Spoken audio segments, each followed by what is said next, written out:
Sa kasiguran Aurora, pangingisda at pagtatanim ang pangunahing ikinabubuhay ng mga mamamayan. Nang nasalanta ito ng sunod-sunod na bagyo, winasak nito ang lahat. Kasama rito ang kinabukasan ng mga pamilya katulad na lang ng mga Azarias. Yung bangka namin, nung hanapin ko, kung saan-saan ang parte. Kung nakita yung kanyang mga kagamitan. Sa bangka kong uli na makita ko, talaga halos katig na lang. Wala na yung buo.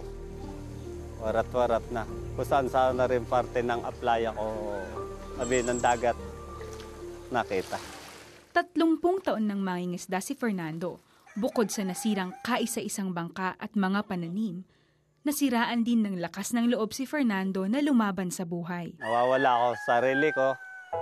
Umuwi ako ng bahay nung makita ko ng pera-peraso at nag-usap kami ni Mrs. Paano pa tayo mabubuhay? Umiyak ako kasi yun lang yung tanging source na pwede namin pagkuhaan ng ikabubuhay namin except doon sa mga pananim namin. Mahigit kumulang 5,000 pamilya ang apektado sa bagyo. 90% sa mga ito ay nawalan ng bahay at pinagkakakitaan. Sa ganitong sitwasyon, di nakalimutan ni Lorna na humingi ng tulong sa higit na nakakaalam ng kanilang pangangailangan. May awa lang ang Diyos sa amin at siguro may darating din ang panahon, may tutulong din sa amin para maka-recover kami. Katugunan sa panalangin ng mga Azarias ang pagdating ng Operation Blessing. Dala ng Operation Blessing ang mga gamot at pangunahing mga pangangailangan ng mga biktima.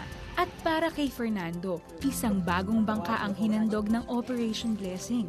Di mapigil na kagalakan ang ramdam ng mag-asawa. Ang pamilya namin ay talagang nasisiyahan. Dahil kung hindi sa tulong na OB, hindi kami siguro magkakaroon ng panibagong bangka.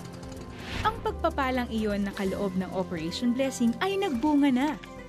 Pagkalipas ng 1 taon ay naging 3 na ang bangka ni Fernando. Ngayon, hindi na mababakas ang lungkot sa mukha ng mag-asawang Azarias. Ang kalungkutan at agam-agam sa kinabukasan ay napalitan ng ngiti at pasasalamat na nagmumula sa kaibuturan ng kanilang mga puso.